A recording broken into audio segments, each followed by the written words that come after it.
아마 성도님들께서 이런 경험들이 한 번 정도는 다 있으실 겁니다. 이제 명절 같은 때에 자동차를 타고 부모님께 인사를 하러 가시지 않습니까?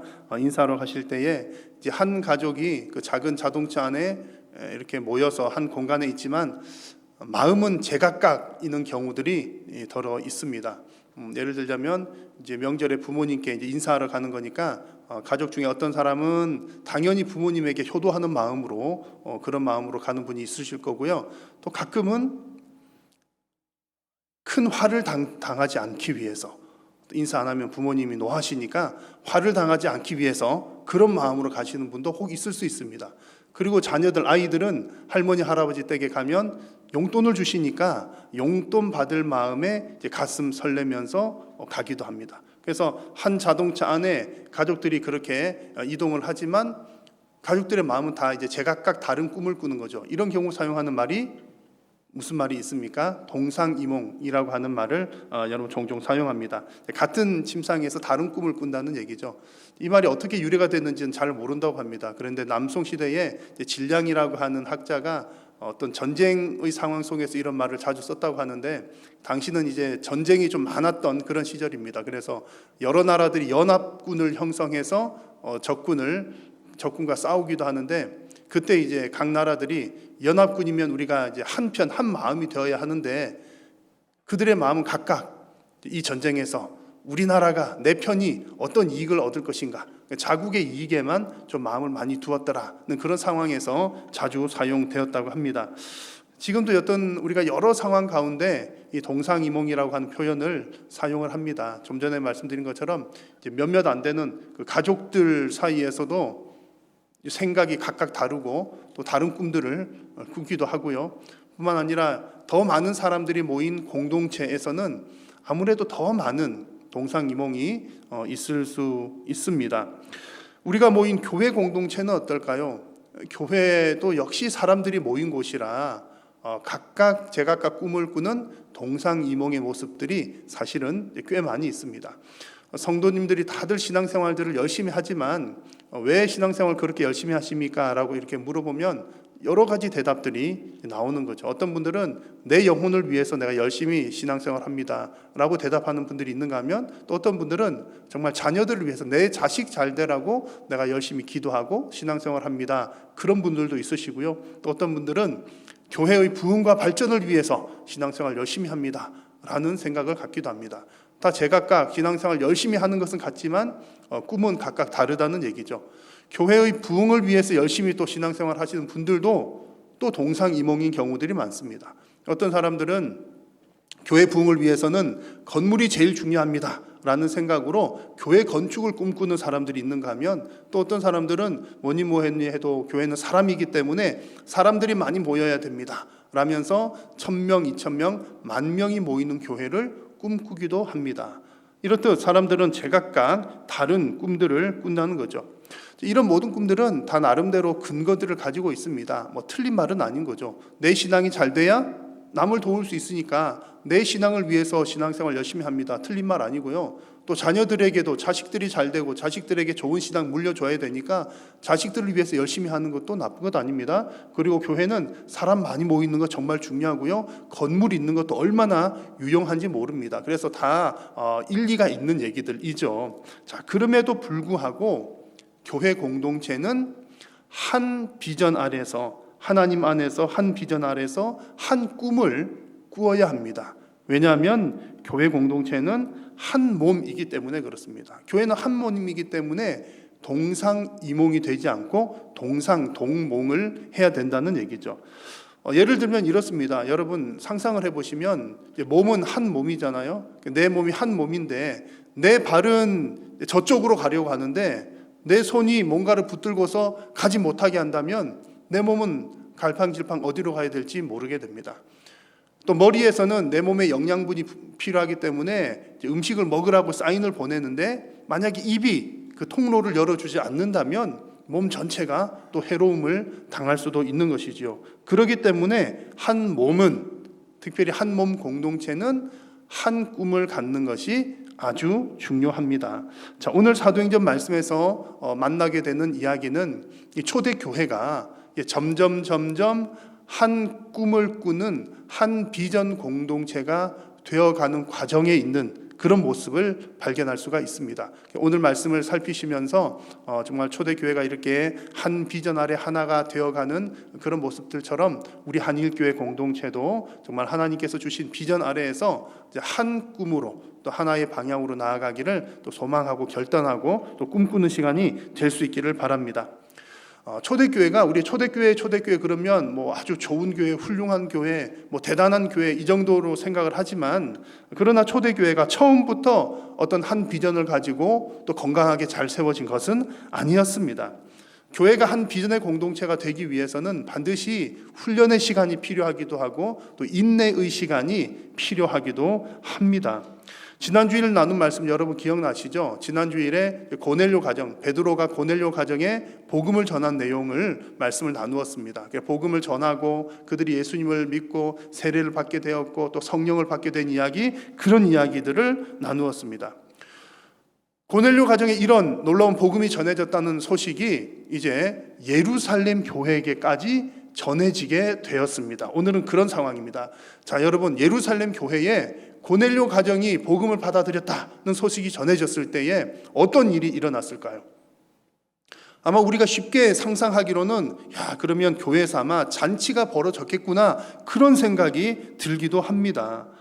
당연히 복음이 전해졌고 많은 사람들이 예수님 믿고 세례까지 받았으니까 정말 즐거운 일이 아닐까라는 생각을 하게 되지만, 오늘 말씀을 보니까 우리가 기대했던 것과는 전혀 다른 양상이 일어나고 있습니다. 한마디로 지금 예루살렘 교회가 보인 반응은 충격을 받았다, 그런 분위기입니다. 오늘 말씀의 1절을 보십시오. 유대에 있는 사도들과 형제들이, 예루살렘 교회를 말합니다, 이방인들도 하나님의 말씀을 받았다 함을 들었더니 그랬습니다. 여기서 이방인들도 하나님 말씀을 받았다는 것을 들었다, 이 얘기 분위기가, 뉘앙스가 어떤 얘기냐면, 뭐라고 이방인들까지도 받았다고? 좋은 그런 뉘앙스가 아니라, 아니 받지 말아야 될, 또 받아서는 안 될 그 사람들까지도 그렇게 됐다는 말이야? 그런 뉘앙스가 담겨져 있습니다.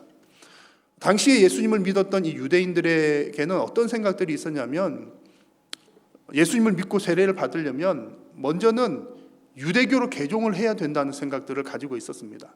아마도 아직까지도 그들에게는 유대인에게 하나님의 그 생명의 말씀, 복음, 유대인들에게 구원이 열려있다라고 생각을 했기 때문입니다. 그래서 당시의 성도들 중에는 구원받기 위해서는 반드시 할례를 받아야 된다라고 생각하는 사람들이 많이 있었던 겁니다.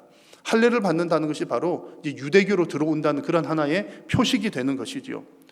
이 고넬료의 경우는 지난주도 말씀을 잠시 드렸는데, 유대 회당에 참여하기도 했고 또 유대교 전통을 존중하기도 했고 또 선한 일들도 많이 했기 때문에 유대인들로부터 아주 칭찬받는 사람, 또 좋은 평가를 받는 사람이었습니다. 그리고 성경에서도 기록하기를 여호와를 경외하는 사람이다라고 했습니다. 자, 그런데 이 고넬료가 그런 사람이기는 했지만 오늘 말씀 보니까 그가 완전히 유대교로 개종한 사람은 아니었던 것으로 보입니다. 자, 그런 상황에서 지금 고넬료를 비롯한 이방 사람들이 예수님 믿고 세례 받았더라, 또 성령이 임했더라는 얘기를 듣고 나니 지금 예루살렘 교회는 그야말로 이해할 수도 없었고 받아들일 수도 없는 충격적인 그런 상황이었던 것입니다.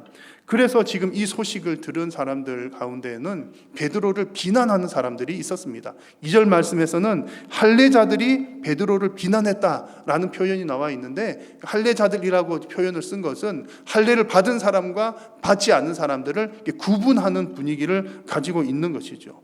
똑같이 하나님을 믿고, 심지어 베드로는 교회의 수장인데, 지도자인데 베드로에게까지 그런 비난을 하는 모습입니다. 자, 여러분, 교회 공동체인데, 하나님을 믿는 교회 공동체인데 교회 안에서도 이런 일들이 종종 일어납니다. 한 하나님을 믿는데 신앙의 색깔이 다르기도 하고요, 또 한 하나님을 섬긴다고 하면서도 때로는 서로 비판하거나 또 비난을 하기도 합니다. 여러분, 왜 이런 일이 일어날까요? 하나님 믿는데 하나님 안 믿는 사람을 비난하는 것도 아니고, 같은 하나님을 믿는데 왜 하나님 믿는 사람끼리 이렇게 비난하기도 할까요?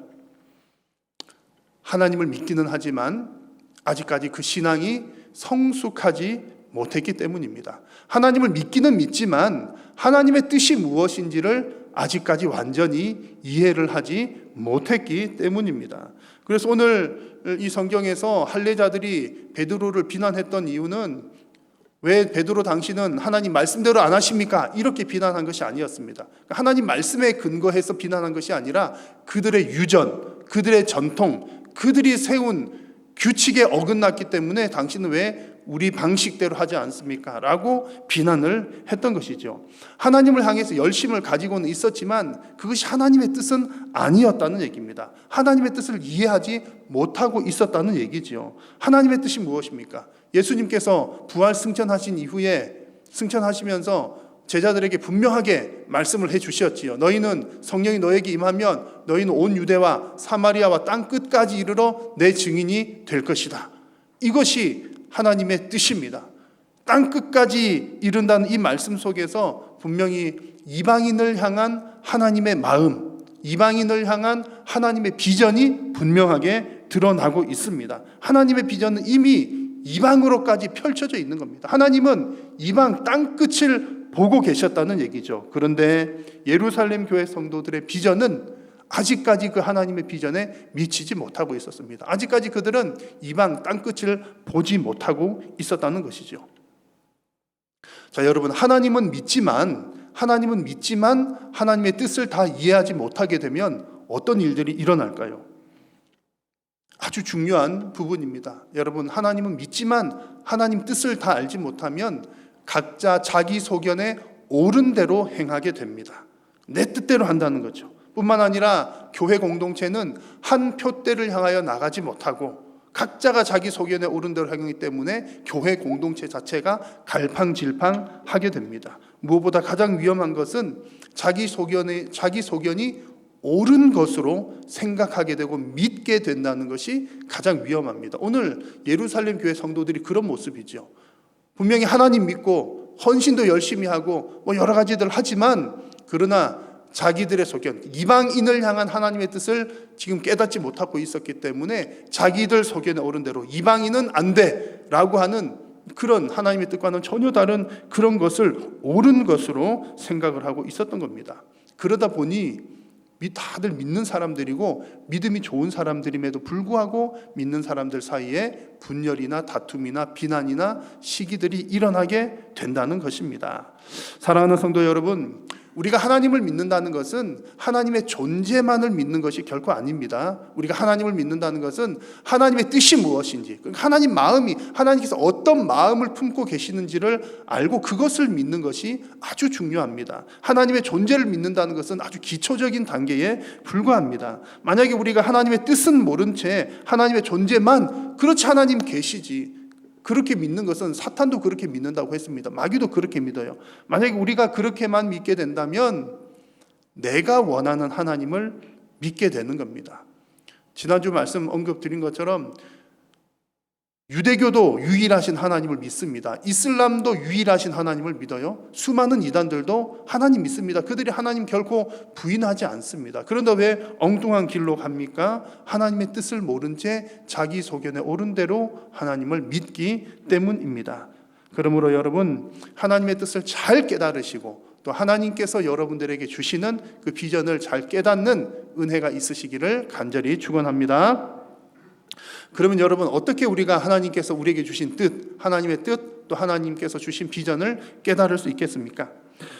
지난주에 이어서 이번 주에도 계속 강조하는 표현 중에 하나는 하나님을 믿지만 다를 수 있다는 겁니다. 신앙의 깊이도 다를 수 있고 또 신앙의 방향이 다르기도 합니다. 색깔이 다른 사람들도 있습니다. 그래서 우리가 하나님 믿지 않는 사람들을 향해서는 하나님 믿으십시오, 예수님 밖에는 길이 없습니다, 믿으라는 얘기를 강조를 하지만 이미 믿는 성도들을 향해서는 우리가 이미 믿고 있는데 믿으십시오라고 강조를 하는 것은 썩 좋은 것 아니죠. 우리가 성도들을 향해서 강조를 하는 것은 여러분의 믿음이 성숙해 나가십시오 라고 하는 것을 강조를 하는 겁니다. 하나님의 뜻을 더욱더 잘 깨닫고 믿음이 성장해 나가는 것이 우리 성도들에게 필요한 것입니다. 그래서 우리가 하나님의 뜻을 깨닫고 또 하나님께서 주신 비전을 깨닫는 것도 우리가 성숙해 나갈 때에 하나님의 뜻을 깨닫게 되고 또 하나님의 비전을 깨닫게 된다는 겁니다. 그것은 마치 어린아이가 자라는 것과 같습니다. 한 집에 아기가 태어났어요. 아기가 태어났는데 아기가 응애하면서 태어나면서 응애 아버지 어머니 아버지의 뜻이 이런 것이로군요. 제가 아버지 뜻대로 살겠습니다. 어머니는 이런 것을 기뻐하시는군요. 어머니 기뻐하시게 제가 젖달라고 많이 울지도 않고 뭐 그러겠습니다. 그런 아기가 없잖아요. 그 아기들은 태어났을 때에는 아무것도 모르지만 점점점 자라나가면서 몸도 자라고 생각도 자라면서 아버지의 마음이 이런 것이로구나, 어머니의 마음이 이런 것이로구나. 또 때로는 심지어 내가 다 자란 이후에 내가 내 자식을 낳아서 길러보면서 부모님의 마음을 그제서야 깨닫기도 합니다. 그것이 사람이 성숙해 나가는 과정이지요. 하나님께서 우리에게 주신 뜻을 깨닫는 것도 이것과 비슷합니다. 우리가 하나님을 믿게 되는 즉시로 하나님의 뜻을 다 깨닫는 것 결코 아닙니다. 그리고 우리가 하나님을 믿는다고 해서 다 성숙한 신앙인이 되는 것도 결코 아닙니다. 그래서 믿는 것과 성숙한 것은 따로따로 생각해야 되는 거예요. 믿는다고 해서 무조건 성숙한 것 아닙니다. 그래서 신앙은 계속해서 자라나가는 것이 중요합니다. 오늘 우리가 나누는 말씀에서 초대교회도 바로 그렇습니다. 초대교회도 우리가 생각할 때 초대교회는 뭐 대단한 교회로 생각하지만 초대교회도 어린 아기 때로부터 점점 자라나가는 성숙해 나가는 교회였고 그런 과정들이 있었습니다. 그래서 오늘 사도행전 앞부분을 한번 다시 말씀을 드려보면 이렇습니다. 오늘 우리는 11장을 읽었지 않습니까? 그런데 사도행전 1장에서 7장까지는 예루살렘에서 교회가 처음 시작되는 그런 내용들이 나왔고요. 8장에서는 박해를 받은 성도들이 흩어지면서 온 유대와 사마리아에 복음을 전하는 내용들이 나왔습니다. 9장에서는 사울이 회심하는 장면이 나왔고요. 10장에서는 이제 베드로가 갑자기 등장해가지고 고넬료 가정에 복음을 증거하는 장면이 나옵니다. 여러분 이것이 무엇을 보여주냐면 교회가 어떻게 지금 자라나가고 있느냐를 보여주는 겁니다.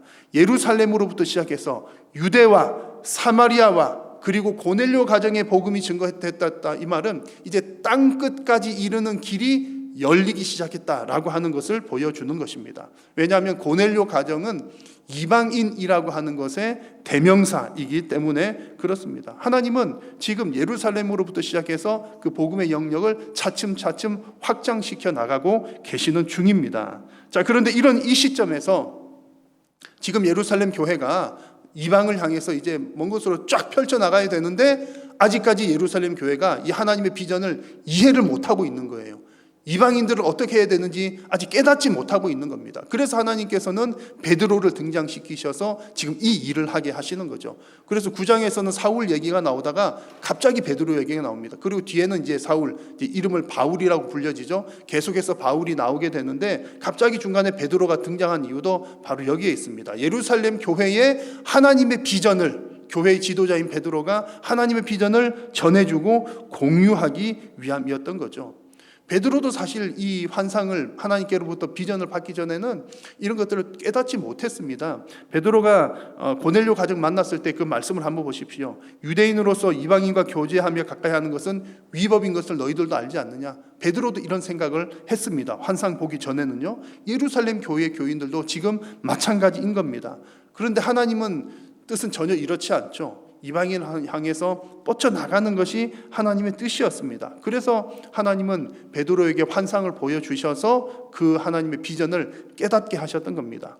하나님께서 베드로에게 보여주신 환상이 무엇이었습니까? 오늘 읽은 본문을 보면 지난주에 읽었던 것과 이렇게 중복되는 내용이 많습니다. 왜냐하면 지나간 내용들을 지금 베드로가 예루살렘 교회에 다시 이야기를 하고 있는 내용이기 때문에 그렇습니다. 그 환상의 주된 내용은 하나님께서 거룩하게 하신 것을 너희들이 속되다고 하지 말라는 것이 이제 핵심 메시지였습니다. 이방인 선교의 문을 여시겠다는 것이지요.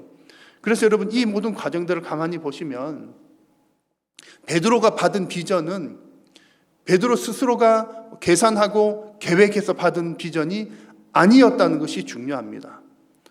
베드로가 받은 비전은 하나님께서 주신 것입니다. 그래서 여러분 이것을 꼭 기억하십시오. 비전은 내가 가지는 것이 아니라 하나님께서 주시는 것입니다. 비전은 내가 꿈꾸는 것이 아니라 하나님께서 주시는 꿈이 바로 비전입니다.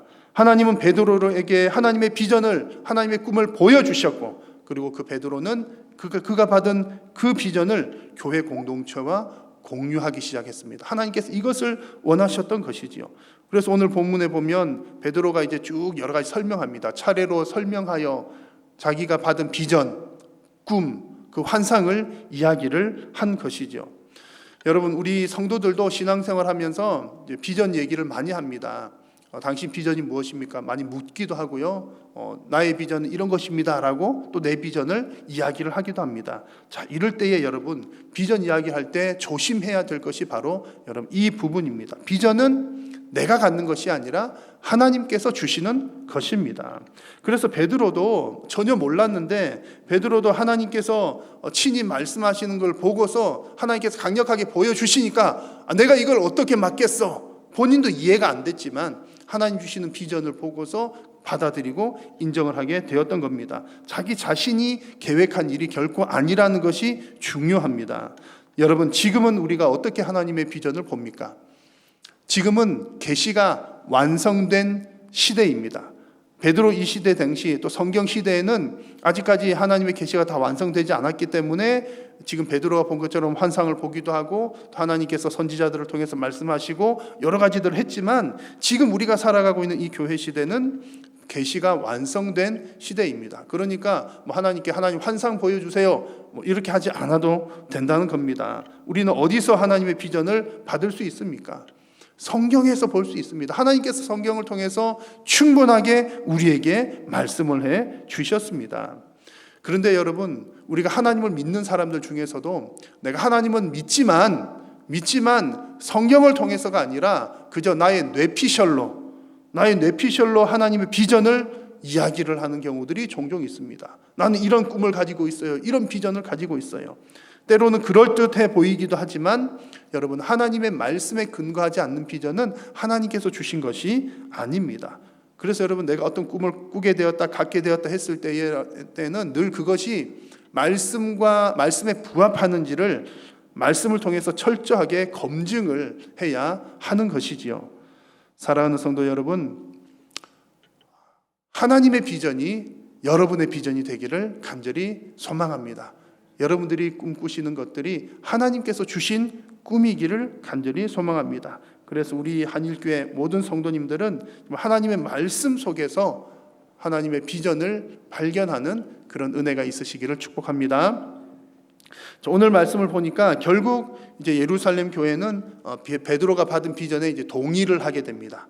같은 꿈을 꾸게 된다는 거죠. 베드로가 받은 비전, 예루살렘 교회 얘기하게 하다 보니까 교회도 이제 이해를 하게 되고 이제 같은 꿈을 꾸는 동상동몽하는 내용이 이제 나옵니다. 오늘 읽은 말씀의 마지막 절인 18절을 같이 한번 읽어보겠습니다. 시작.